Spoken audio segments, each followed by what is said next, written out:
Wake that ass up. In the morning. The Breakfast Club. Morning, everybody. It's DJ NV, Charlamagne the Guy. We are the Breakfast Club. We got our special guest host hanging out with us all week long, Miss Angela Rye. That's right. And we got a special guest in the building, the brother Ben Jealous. Welcome. Good morning. Good morning. It's good to be here with all y'all. How you feeling this morning, brother? I'm good. I'm good. You got a new book out, Never Forget Our People Were Always Free. Now, you got to tell me about that title because I can think of a time when we weren't. So could I. So what does that mean? Well, this was a mystery free. with my grandma. She was chronologically dying. She was 103, and she wasn't going to live forever. Mm-hmm. And she used to say this to kind of shut down conversation, and it didn't make any sense. Oh, Grandma, 3 of your grandparents were born to slavery. 1, your own sister says, was probably a rapist. Who was free, the rapist? Mm. But when you challenge her, it kind of crushed her spirit. So with the help of Henry Louis Gates Jr. and others, dug into documents, dug into DNA.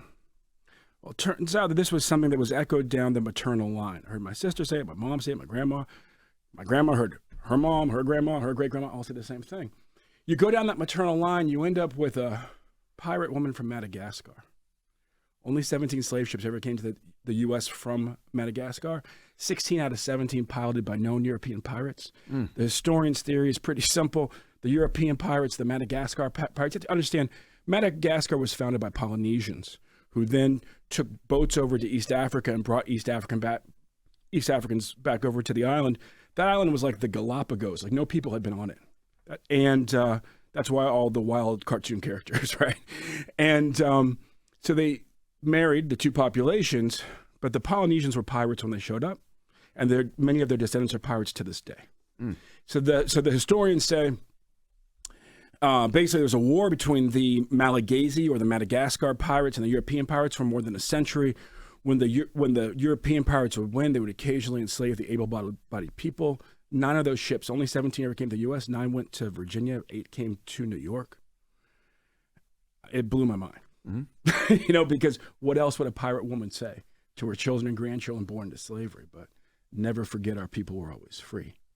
And you did mention. And how would you say? Oh, I'm so sorry. No, I'm sorry. You mentioned, not even before you get into the book, in the front panel, there's another ancestor of yours who was certainly free but worked really hard to keep other folks enslaved. And that is a distant cousin of yours, the Confederate General Robert E. Lee. Yeah, How that's crazy. How did you feel when you found out that you were related to him? I mean, you can imagine. I just had to step away from my keyboard for like a week. We are connected through, we both ultimately descend from Thomas Jefferson's grandma. And I was not prepared. I was a little prepared to figure out I was a cousin to Dick Cheney because Obama is too. So at least we had like a cultural context where like we could be cousins to, each other.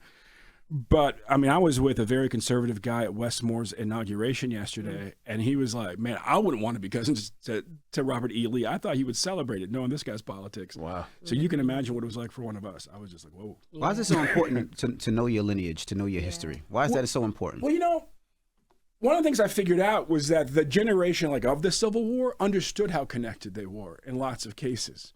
So I ended up holding, as I was doing the research for this book, and the message in the book really is that racism historically is a wedge meant to divide groups of people, and whoever it divides gets hurt. Not just the group that feels like we're on the bottom, but because everybody's political power gets weaker because they're divided, right?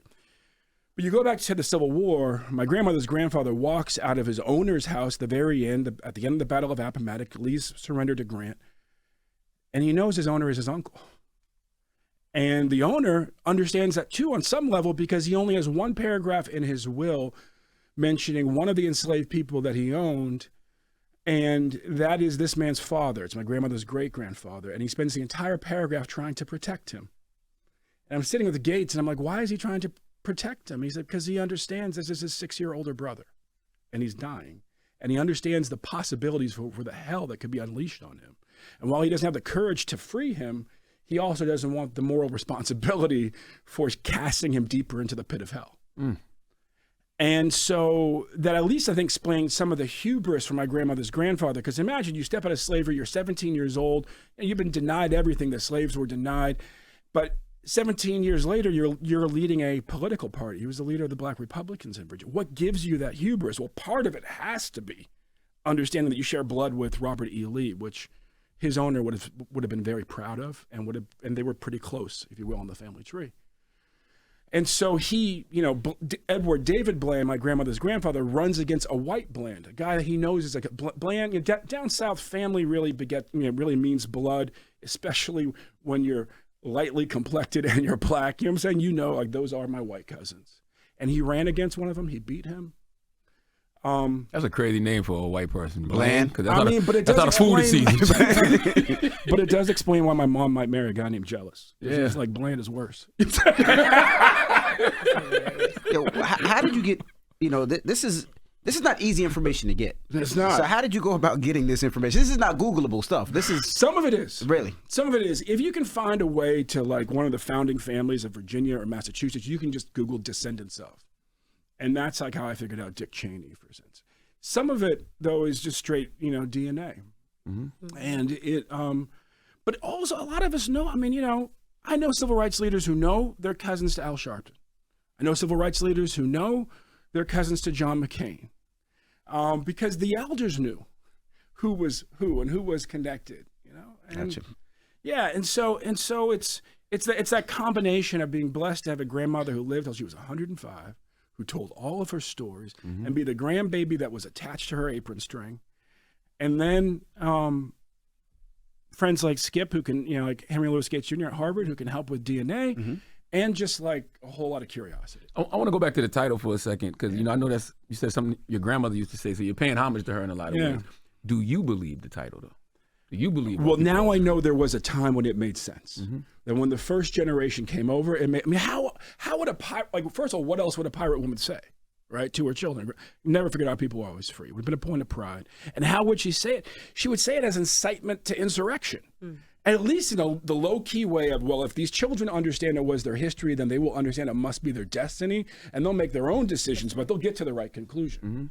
And the women on that line are uniquely rebellious in our family. As far back as I know, for example, my grandmother's grandmother ran away from slavery.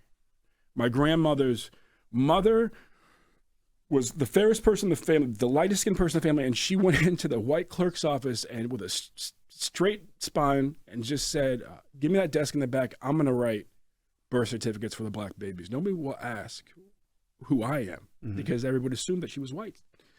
And so she wrote, all of her children's birth certificates are in her own hand, but also all the children of that county, because they were not printing birth certificates for us, but she was going to make sure they did it. My grandmother set up Child Protective Services in Baltimore. She'd come back as a young social worker. There were gentlemen's clubs exploiting 12-year-old black girls. She ran a campaign to shut them down, and she created an agency to make sure that would never happen again. You can debate what's happened to Child Protective Services, but the intention was right.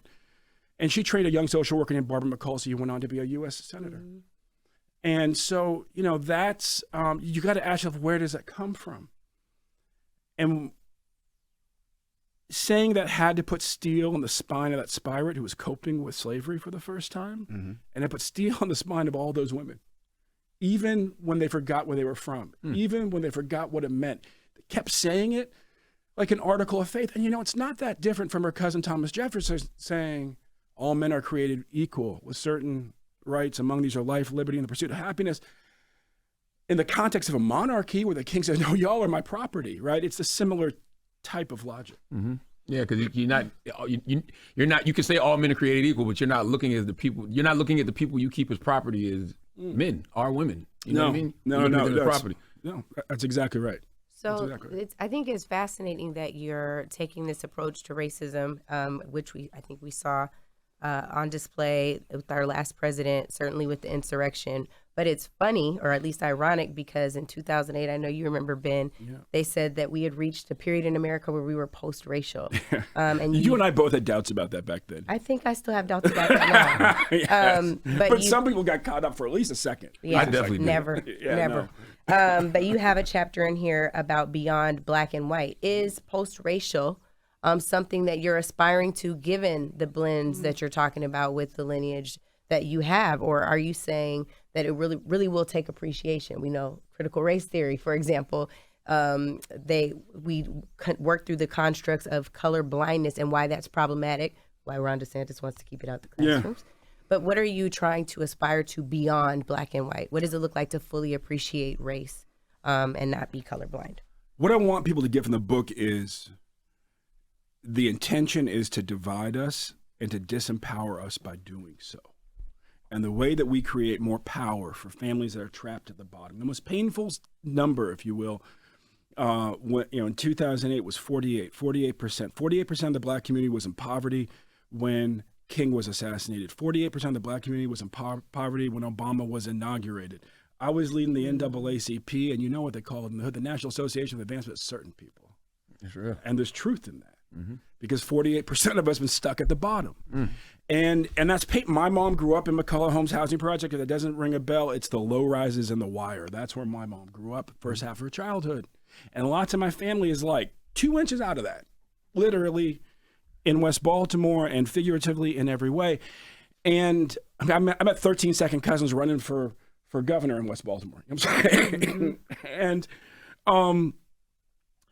And so when you live with the pain of people being stuck, you have to ask yourself, well, how do we get unstuck? And there was a moment in the book, and this is one that blew my mind, where I realized that my grandmother's grandfather, A, wasn't what she said. She said that he had been a Reconstruction statesman. No, he was a statesman after Reconstruction, but in the gap before Jim Crow. And B, he hadn't just helped start Virginia State, he had helped expand Virginia Tech. But his real mission was saving the free public schools that the Reconstruction statesmen had started, the black-led governments after the Civil War started. But the part that blew my mind was his partner was a former Confederate general who first was considered a class traitor because he went against the other Confederate generals that were trying to suppress populist rebellions in the time of the rise of the railroads, which are similar to these tech days now, where the railroad, essentially billionaires, were the kings. And he organized poor whites, his workers at the railroad, who wanted to maintain the free public schools for their kids. And then my grandmother's grandfather approached him, knowing that this man, considered to blacks in Southern Virginia, was a war criminal. He had massacred an entire black regiment that had surrendered at the Battle of the Crater. And but my grandmother's grandfather was a practical man. He was 5 years into fighting the Ku Klux Klan, and a war criminal who shares your political objective of saving free public schools in that context could be a pretty good ally fighting the Klan. And they team up. My grandmother's grandfather leads blacks into this third party that the general was leading called the Readjusters. Their claim, just to be clear, was readjust the Civil War debt so we can keep our schools. They team up. You end up with a majority black party led by a conservative general, by a former Confederate general, a majority black party led by a former Confederate general and a freeman. They take over the Virginia government. They save free public schools. They radically expand Virginia State. They radically expand Virginia Tech. They create Virginia State, the first public HBCU, abolish the whipping post, abolish the poll tax, and then are put down 6 assassinations in the re-election, driven out of office by disinformation. And yet their legacy is still with us. We all know Tech, we all know State, like that legacy is real, and they planted seeds for the New Deal coalition. The point is, did they ever teach you that Confederates and freemen got together and took over multiple states? No. And why? Because the notion that there might have been enough there right in the wake of the Civil War for men who fought for the Confederacy but owned no slaves and former slaves to get together in the interest of both their children is a dangerous idea in the context of Jim Crow, where all our parents were raised. Dang, so we've been generalizing the Confederacy, basically. Yes, and we've been denied a real understanding of that there is a magnetic power between poor whites and poor black folks, and it's their kids. And it's just democracy. It's numbers. It's like, wait a second, you're dealing with that struggle. I'm dealing with that struggle. We're divided. But if we come together, we're overwhelming. This is the premise of Operation Breadbasket and the Poor People's Campaign and all of those things. Why is it that... And what came before, right? Sure. Fred Hampton's Rainbow Coalition. Sure. And reaching out to the young patriots. Absolutely. But what is the thing that continues to happen where, like, there's always a reason it dies off. There's always a disinformation campaign. There's always something that surfaces that destroys and literally chokes the hope out of us. Yeah, so I would say a couple of things. One is a lack of understanding of what the history was. Charles V. Hamilton, who co-authored Black Power with Stokely Carmichael, taught me Politics 101 at Columbia. And he was always very clear that he would say, politics is a lot like physics. For every action, there's an equal opposite reaction. And something in motion will return to its original state. He said, your job, young man, is to figure out the original state. What he was talking about was that before there were slave rebellions, there were colonial rebellions. There were indentured Europeans that were enslaved Africans, they kept rebelling together. They tried a military response in the mid-1600s, didn't work so well. Rebellions kept happening. They tried creating new laws to separate the groups in the late 1600s in Virginia. Didn't stop the rebellions. And then they reached for the cudgel that was culture. The word race for its first 600 years meant genus or type or nation or tribe when applied to people. It came into Europe as raza in Italian. But in the 1700s, early 1700s in America, funny thing, and in the New World, a funny thing happens. Suddenly, it is a pseudoscientific theory that begets a color caste system that starts with a superhuman white Anglo-Saxon, Irish well below that, and Africans at the bottom as Negroes, as subhumans. And the slave rolls actually reflect the change. That's the wild part. The slave rolls in the 1600s were like the slave rolls for millennia before, at least certainly all back through the Roman Empire. People of nations being enslaved for XYZ reason. But in the 1700s, man, we start getting listed as cows. You know, Negroes are like cows and we're chattel. That was a huge change. But it was culture that divided us. And we know, like, if you see who buys hip hop, right? If you see who buys country music, like there's a lot of culture that pulls us in. A lot of black folks who buy country music, a lot of white folks who buy hip hop. There's something that keeps pulling us together. But in the culture, there is this wedge that is this crazy notion of race. And the more we talk about it, the better we understand it. My hope is if we understand the intention is to divide us, we can just choose to say, you know what? I don't want to be divided. I want to ask you about your god brother. Yes. Dave Chappelle. Yes. How did you and Dave get so cool and so close? And also, did you... He was sent to me like Paddington Bear by his dad. I mean, like real talk. Really? Real talk. My godfather calls me, right? I'm at Columbia. Dave's 6 months younger than me. I'm still like overwhelmed by the city. Dave came up in Yellow Springs. I came up in Pacific Grove, California. He also lived in Silver Spring in DC. I spent every summer in West Baltimore. So it wasn't like we were foreign to cities, but even the cities that we were part of were much smaller than this place, right? And my godfather was worried, but mostly because Dave would be the first man in the family since slavery not to go to college. Dave is named for Bishop William David Chappelle of the AME Church, who was like the Paul of the AME Church. There's not an AME university that doesn't have a Bishop Chappelle something. My godfather had gone to Brown at 15 in 1955. And he said, look, I need you to go find him, help him find his way in the city. Most importantly, tell him how much you like college. So he understands it's a real possibility for him if this whole comedy thing don't work out. Oh, you were supposed to be the person that swayed him away from comedy. No. I was supposed to be the one. I was supposed to be the one to say, brother, you just jumped the deep end of the pool. I got you just holler. I got the life jacket. You know what I'm saying? Nobody wanted to get in his way. But, And just in case things didn't work out. You know how it is in entertainment. Either you get struck by lightning and you go to the top, or you end up like Charlie Barnett, who mentored Dave in Washington Square Park, right? And a very rough life. Well, we run into Charlie Barnett in the park in August, Washington Square Park in Village. And Charlie turns over a circle of tourists to Dave, and Dave tells 15 minutes of jokes and makes $750.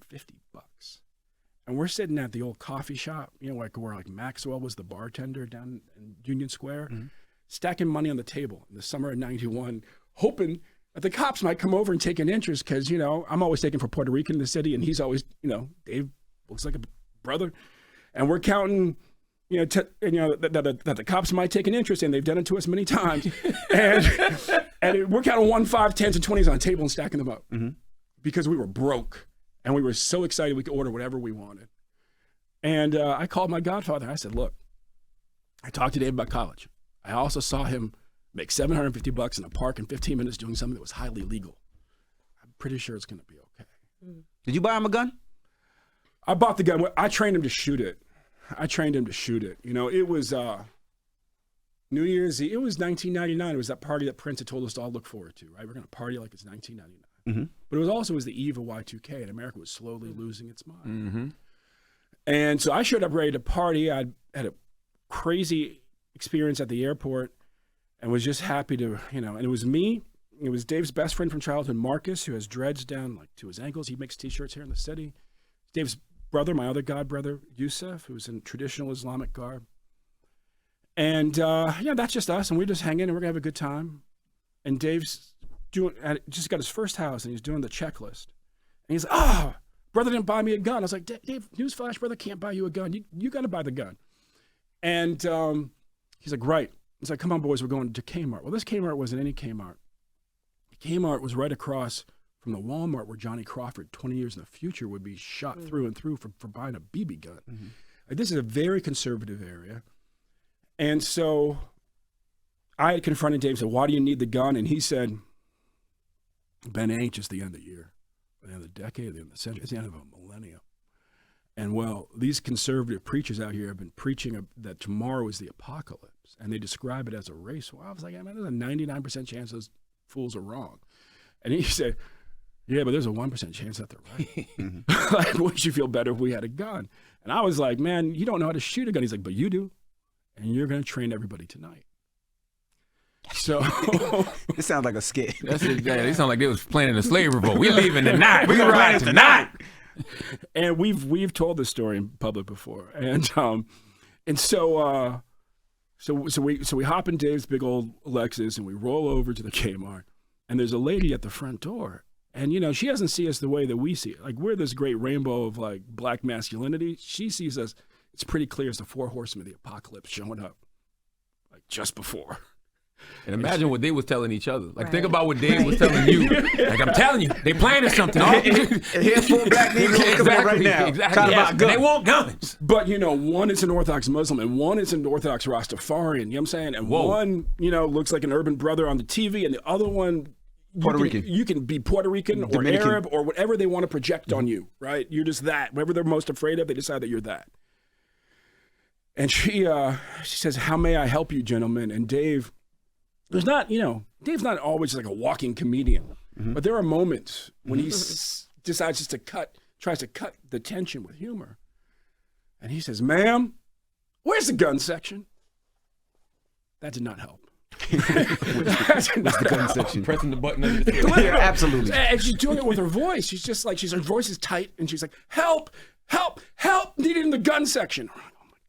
Oh, she did it? She said it out loud? She said it like that over the whole PA. I mean, you know how Kmart used to be. Wow. Help in the gun section. Wow. Niggas in the gun section. Excuse my French. And this was a right to carry state. So we feel like we have targets on our backs walking through the thing. And then we get there, and there's this 18-year-old who's the sweetest little kid. He looks a little bit like Howdy Doody. He has freckles, he has red hair, his big smile. He just looks like he's 3 days old enough to sell you a gun. And he says, how may I help you? And Dave says, I want the biggest, most powerful shotgun that you have, son. And then he gets nervous, and his hand starts shaking. And he literally starts with the children's shotguns. They're all like in height to the end. And so he ends up getting Dave about 6 guns before I interrupt. But every gun, Dave drops it to the floor and goes, get off my porch. It's a true story. It's a true story. And half the people that have gathered know this is local comedic legend. You have to remember, this is 99. This is before the show. Know this is local comic legend Dave Chappelle. And the other half, you're pretty sure could be members of the local militia. And he just keeps doing it. And I'm crawling down the aisle, trying to find a trigger lock, trying to find the finest grain bird shot. So if somebody gets shot, like nobody gets killed. And finally I come back to the guy. I'm like, just give him the 12-gauge Mossberg double barrel at the end of the rack. Like, give him that. And the guy's like, okay. And he was like, perfect. Nobody wants to carry the gun out the store. And we thought we were paranoid, but then 20 years in the future, they killed Johnny Crawford over a BB gun, right? Right. So playing with one in Walmart. Yeah. So we're looking at each other like this is about to be the worst game of hot potato like anybody's ever played. Nobody wants this thing. And that kid looks at us and goes, gentlemen, state law, I've got to carry the gun to the car. We're like, thank God. Well, now we have Howdy Doody carrying a shotgun like a flagpole through with the men who, at least the greeter, we got the sense perceived us as the 4 horsemen of the apocalypse, following him in a parade. It was like the scariest, 65 seconds of my life, getting from there to the front door. And when Johnny Crawford was killed in Beaver Creek, same town, just like a mile away, I was like, wow, I thought I'd been paranoid for the last 20 years, but apparently we weren't at all. Wow. Did you ever teach him how to shoot, though? Yeah, no, that night. And what did y'all shoot at nighttime? So Dave had a ranch back then. It was 20 acres, and there was a post. It was like 4 inches square, and we got a one of those water jugs like they have in the offices. 5 gallon, right? So, you bounce a 5-gallon jug on you bounce a 5-gallon jug on a 4-inch post, and a stiff breeze will knock it off. Mm-hmm.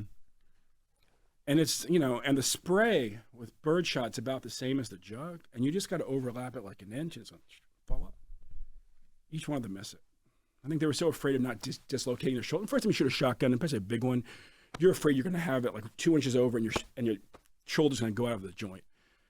So I asked him to get, kind of loosen up, get a little focus. At that point, we were 10 paces back. We stepped 5 paces closer, basically right up on it. They all hit it. I said, shooting lessons are over. You all passed. Went and cleaned the gun, hid the ammo, hid the gun, put the trigger lock on. 2 years later, I came back. I said, Dave, where's that gun? He said, what gun? I said, perfect answer. Here's the keys to your trigger lock. He said, what? 2 years I could have a home invasion? There'd been no way. I was like, real talk, man. That's a much lower risk than some child getting a hold of this, than some adult getting curious about it and blowing their head off. Mm-hmm. Yeah. So, the fact that you're not too interested in the gun, I suspect you'll be a great gun owner. Here's your trigger lock. Wow. I wanted to go back to the Robert E. Lee stuff because I don't want nobody to think like, you're normalizing the Confederacy, Not at all. right? But I'm just talking about the truth of slavery. Like, Yeah. look at me, brother. My people were raped for a long time. You don't just get to look like me with a white dad. Mm-hmm. You look like Barack Obama if you have one white parent. Mm-hmm. You know what I'm saying? Mm-hmm. So, and my black grandmother's lighter than me. And writer in the New York Times said, once her body was a Confederate monument. Those were the women in my family. Yeah. So I was just DNA helped me figure out like what all that meant and what it might have meant to them. And I guess that's my question. My question is, how should we be viewing the Confederacy then? Is there nuance to it? There is a nuance, and it's the case in every war.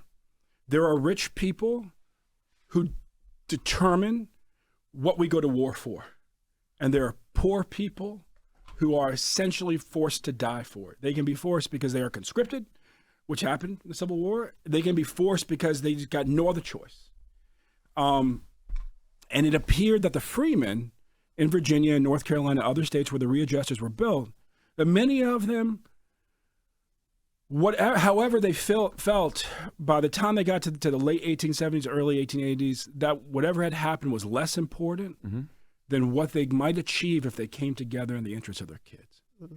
You don't have to forgive somebody to work with them. You simply have to decide that there's more for you to get out of it than working against them. You don't have to even like people in politics. You just simply have to decide that your interests align for that moment. So I'm not asking for kumbaya. I'm not asking for people to forgive slavery. I'm not asking for people to, but I am saying, don't be a fool. I mean, this is what Dr. King was assassinated trying to tell the country. He was not just assassinated in a desegregation battle.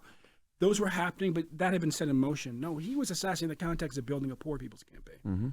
And after black folks, the group he was most interested in pulling into that campaign were poor white folks. Just like Fred Hampton was up in Chicago with the Young Patriots, on the same theory, which is what is killing y'all is killing us. Mm-hmm. And the sooner we get together, it stops. So let's just get together. We might become friends, but we don't have to be friends. We just need to understand that our kids are hurt by us allowing ourselves to be divided in this way. Mm-hmm. You mentioned earlier that you got to attend the inauguration of Wes Moore, who of course became the first black governor of Maryland, one of 3 in this nation's history that have been elected. When you consider all of your research that you put into this book and having run for that office yourself, what words of wisdom would you offer Wes that you could rely on from this book? To make it all about the kids. It's the best. That's like the doorway to any parent's heart. They want to be just on because of how you look, because of what parties next to your name, whatever, discredit you. Your best shot is to listen to them, understand what their concerns are, and then reflect those back in the image of their own children. You are frustrated that you have been stuck in poverty. You want that to change for your family. Let's talk about how we're going to radically improve your children's education, connect that up to the economy, and give them a pathway so your kid will know all through school that they will be the last generation in poverty in your family. If you can do that, for example, you can help a lot of folks.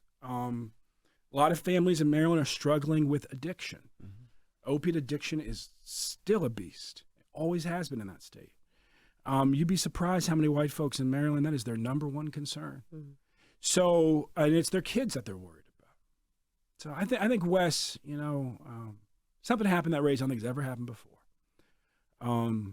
Wes called me. He asked me if I was running. I said, honestly, brother, only if you don't run. I got kids who need their dad at home right now, but if it ain't you and it ain't me, I really not excited about any of these other folks. And he said, well, I just told my wife the same thing. He said, so what should we do? I said, brother, you're going to run. He said, well, how do you figure? I said, because wife trumps daughter. I'm a single dad, man. Like, I got to, it's just me.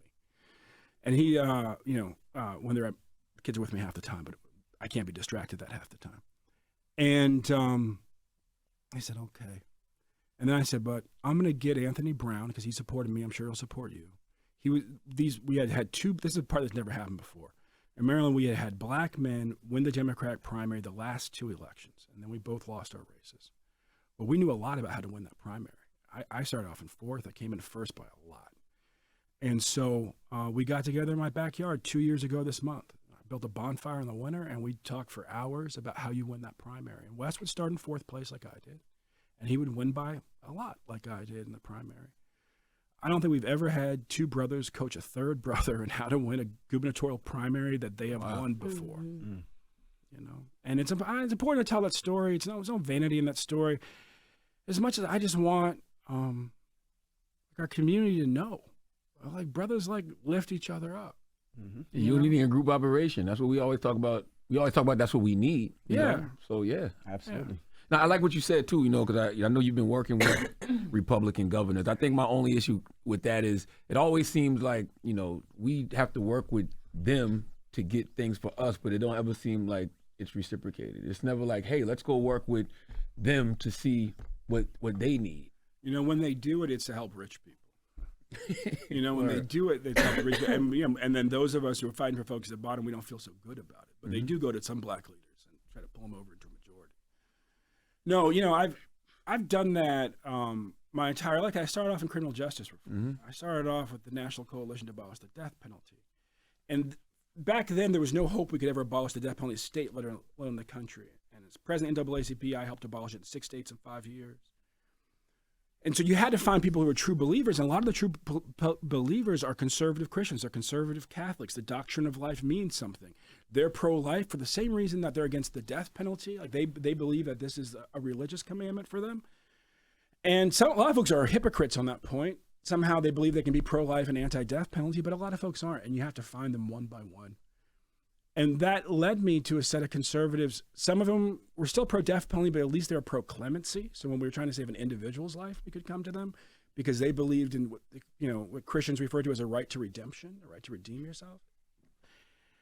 And you start picking up friends over decades, and eventually you're running the NAACP, and your job is to shrink America's prisons. And you're like, well, maybe this guy who helped me on the death penalty, or maybe this guy who helped me on the clemency case, and maybe this guy who I know his wife's Palestinian and he hates racial profiling, even though he's a conservative leader. Maybe they'll help. And as General Powell told me a long time ago, you just got to find one thing you can agree on that's important and go get that done. Mm-hmm. You don't have to agree with them on everything. You don't have to agree with them on anything except for that one thing. And so it was weird, right? I ran for governor as a Democrat. I didn't write a book to praise Republicans, but I had to tell the story about how we actually win. And my experiences with Democratic governors when I was president of the NAACP working to end mass incarceration were uniquely frustrating and disappointing. I had really not a governor I could say something good about. It was hard to remember. On mass incarceration. Death penalty, there were people like the governor of Connecticut and Martin O'Malley who were great. But on mass incarceration, man, they were terrible. But these Republicans kept standing up and surprising us. Stacey Abrams and I met with Nathan Deal, the then governor of Georgia, backed by the Tea Party.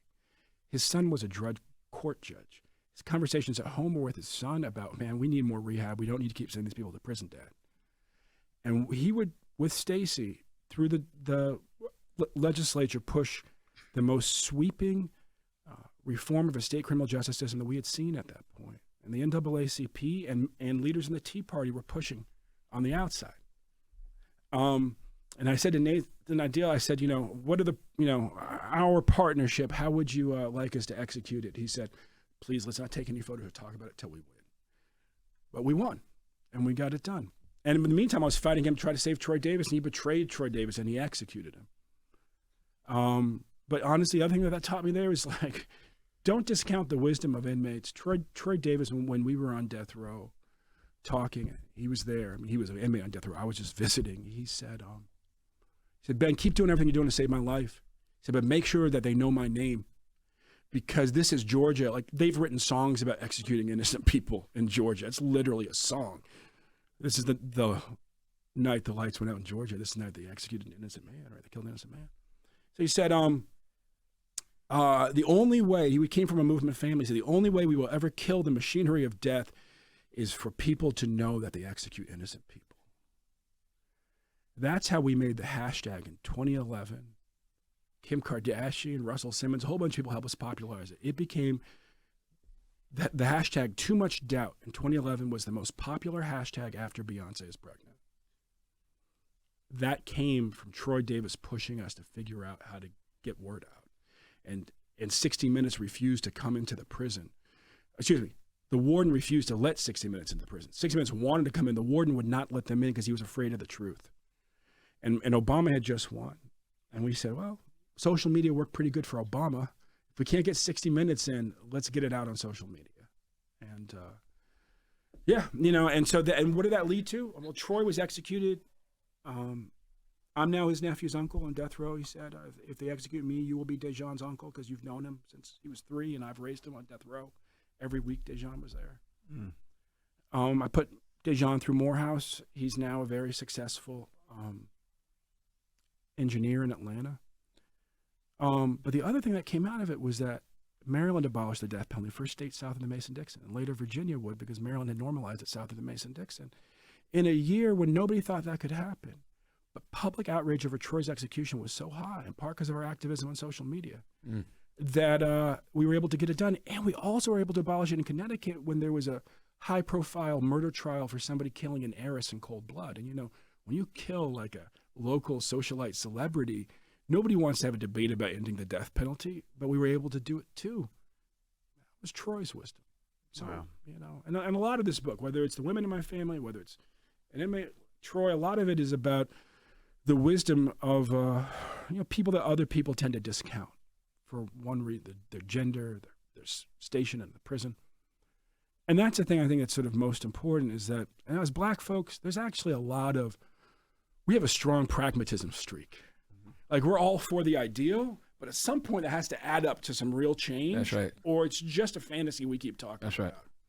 And for me, that was the moral imperative to work with these Republicans. It was like, you know what? I'm a Democrat. I guess I would rather see a Democrat be courageous and do the right thing. But, man, if they aren't, and you will, like, let's get it done, please. Well, tell them the name of the book again. The book is called Never Forget Our People Were Always Free. Never Forget Our People Were Always Free. Buy it at your black bookstore, your independent bookstore. Buy it on Amazon. Please just buy it and enjoy it. It's told like we were sitting in a bar because I wrote it by talking to my computer during COVID when we couldn't go to the bars. All right. Well, Ben Jealous, ladies and gentlemen. Thank you for joining us, bro. Absolutely. Thank you, guys. It's always a real pleasure. Nice to see you. All right. It's the Breakfast Club. Good morning.